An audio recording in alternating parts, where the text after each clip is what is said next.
بسم اللہ الرحمن الرحیم۔ السلام علیکم ورحمۃ اللہ وبرکاتہ۔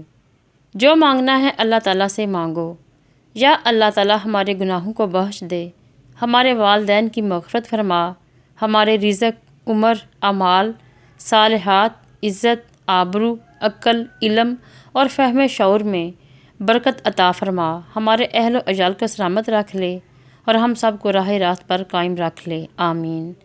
جانتے ہیں اس دنیا میں آپ کی سب سے بڑی کامیابی کیا ہے؟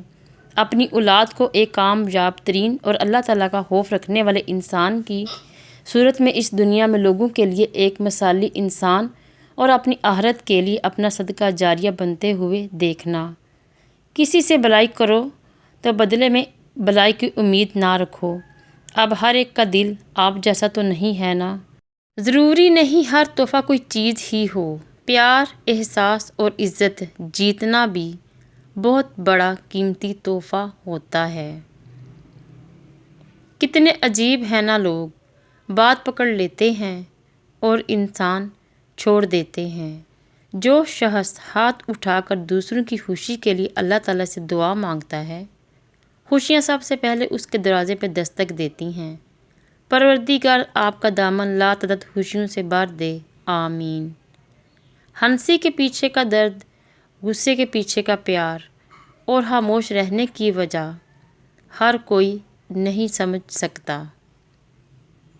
لوگوں کے خدا سے رابطے کے طریقے پر انہیں مت پرکھو۔ ہر کسی کی عبادت کا اپنا طریقہ ہے۔ خدا ہمارے الفاظ نہیں دیکھتا بلکہ ہمارے دلوں کی گہرائیوں میں جھانکتا ہے۔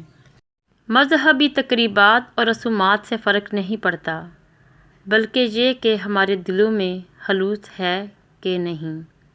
جب آپ رب سے محبت کرتے ہیں تو وہ آپ کے دلوں میں انہی لوگوں کو بسنے دیتا ہے جو آپ کی محبت کے اہل ہوں۔ اچھے لفظ تخلیق کرنے کے ساتھ اچھے رویے بھی تخلیق کرنے چاہئیں۔ لفظ کتابوں میں زندہ رہتے ہیں اور رویے دلوں میں زندہ رہتے ہیں۔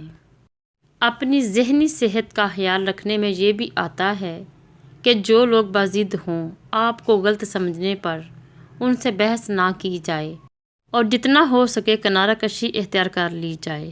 اللہ نگہبان۔